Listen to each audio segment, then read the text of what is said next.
When working as a sound tech, achieving the perfect band balance can be a delicate task. It was always my goal that the band on stage would sound like one unified band, and not just five guys up there doing what they do. It can be a delicate balance. There are some tools that can help. Compression can be your friend. And I did a video earlier on bus compression for keeping your mix in balance, which works pretty well for me. The other technique that I do is somewhat like when people will get themselves dressed up and they'll stand in front of a mirror, close their eyes and shake themselves off a little bit. Then they'll open their eyes and they'll look at themselves and see what the first thing is that jumps out and ask themselves, is this necklace too much? Maybe so.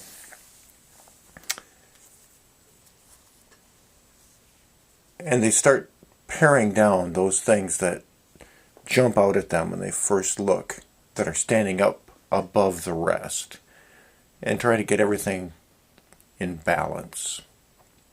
And I would do the same thing when mixing a band. I would try to clear my mind for a second and then just engage and say, is anything on stage really jumping out at me that's too much? That needs a little adjustment. The other thing that I think helped my mixes was that I would listen to a lot of music, and I'd listen to music in an analytical way. And I'd listen to it and say, how did they achieve that guitar sound? How are these drums mic'd up? What kind of vocal effects do they have dialed in? And what sort of vocal effects are they using on the chorus versus the leads? And then when I'm mixing a cover band, I would try to the best of my ability to provide a production that was as close to the original song as I could achieve. I took it pretty seriously. And in the early days of doing sound with bands, every once in a while I'd have somebody come up to me while I'm working. And it was usually one of a couple things. Somebody would come up and say, hey, pretty good band.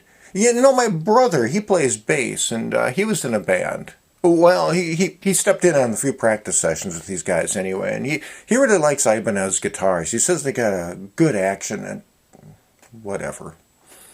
I found that pretty distracting. The other one is people would come up and they would say, hey man, you got to turn up those backing vocals, or something. Seemed like it was always you have to turn something up. And I would find that a little bit irritating. Now, oftentimes somebody would come up with some comment and I would think, yeah, you're right, no doubt about it. If that guy on stage would turn down a little bit, I could get the balance better. Or if that guy on stage would sing within 1.5 feet of his microphone, I could get those vocals to pop a little better. Sure. Or sometimes somebody would have some comment and I would think, well, I don't know about that, but whatever. Some guy friend of mine named Andy gave me a little better perspective, and so I'd like to share some advice from Sound Tech Andy that made an impact on me. A couple of things that I thought were pretty important and kind of drove my future as a sound guy a little bit. I met Andy when I responded to an ad that a band had put out looking for a sound tech.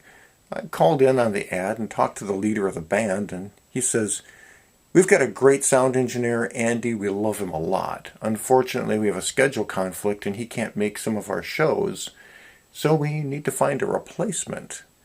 So why don't you come on down, see the band this weekend, and meet Andy. And if Andy thinks that you'd be a good fit for us, well, we'll bring you on board. Perfect. So I go and I meet Andy, and he's a young guy. He was 24 when I met him. He was really into music and a bit of a hippie. He was the kind of guy who would meet you and say, namaste. Very nice guy. And he said, here's how we set up the band. Here's how all the equipment works. Pretty typical. And I'll mix the first set, and then I'll step aside and let you take over, and you can mix the second one, and we'll see how that goes. So he does the first set, second set comes up, and I come up to the mixing board, and I'm thinking, I can do this one of two ways. I can take the easy approach, which is to basically don't make any changes. Just make little tweaks here and there and keep Andy's mix. Or I can do it my way and dial up the mix that I would do. Well, obviously I chose the latter. So as second set is progressing, I'm making adjustments here and there in order to get the band dialed in the way that I would do it. And at the time I was doing a lot of metal concerts, and this was a country band. And so I respected the genre, and I was looking around the venue making sure everybody's happy, but at the same time I was giving that band just a little bit more of an edge, a little more definition, sliding them a little closer to the rock and roll side of the scale, while still keeping a country sound. And as I'm doing this, I'm glancing over at sound guy Andy, and he's just sitting at a table alongside me sipping a Coca-Cola and not saying a word. He's not coming up to me and giving me any tips or pointers or advice. He's just enjoying the show. And I think, well, that's a good sign. At the end of the second set, my mix was quite a bit different than the one I started out with that Andy had dialed up.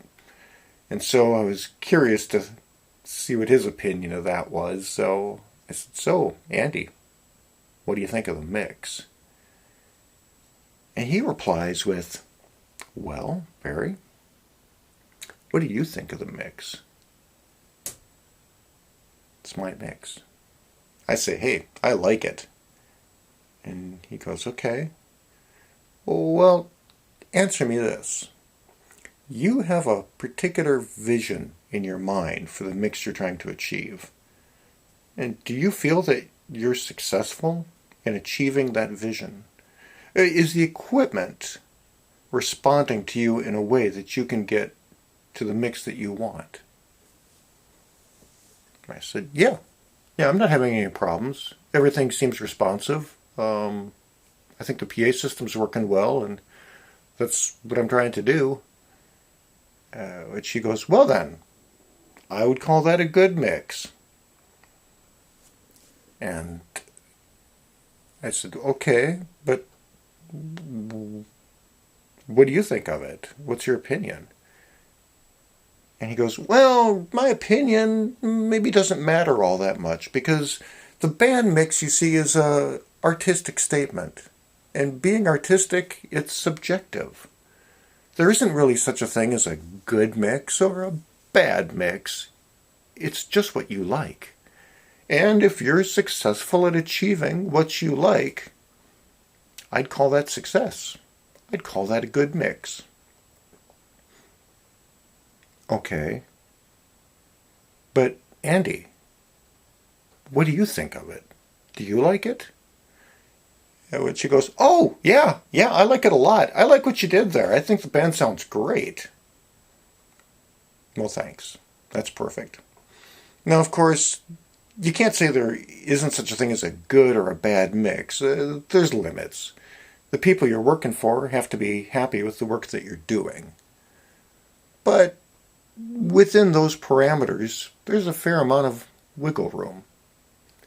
We can look at bands like Led Zeppelin or Fleetwood Mac, and they're both supergroups and loved by millions, and they have very different mixes. But I'd say that both of their mixes are excellent, and they fit that band well. And so you could make a mix that's vocal forward or guitar forward, and you can put your own little spin on things, and it can all be good versions of the mix. I took that to heart, and so after that, if somebody came up to me in a venue and said, hey, I'd like to have a little more vocals or guitar or whatever,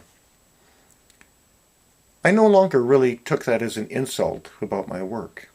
I just thought, well, that's your opinion. And within reason, I am happy to oblige. You want a little bit more backing vocals? No problem. Sure, make you happy.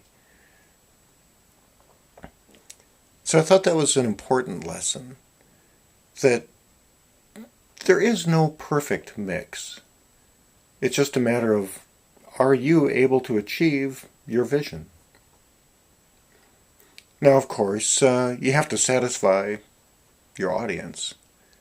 And so if you can come up with a mix that you like and the people in the venue are enjoying, I think you're having success. I thought that was an important lesson that he passed on, and it was a good attitude. And he was a really positive, upbeat, enthusiastic kind of guy, a joy to work with. And then he taught me another lesson, which was you have to enjoy your life. You have to be grateful and have gratitude and maximize your experience here. Because a few short weeks after I met Andy, I got the news that Andy had died. Andy died in a terrible car accident late one night. And that hit home for me because I thought, that could be me. That could be any of us. I had so many experiences where I'm the first one in the venue. I do a lot of work to get things set up, and you have a long night that is hard work and sometimes stressful. Then at the end of the night, you tear it all down, do a bunch of heavy lifting and hard work, get the truck loaded up, and then it'd have a 1 or 2 or 3 hour long drive back home. And sometimes on that drive, I would be so exhausted. And I found myself close to falling asleep a couple of times and shake my head and make sure that I'm still staying within my lane. And it just takes a brief moment of inattention, and bad things can happen. Life-changing things.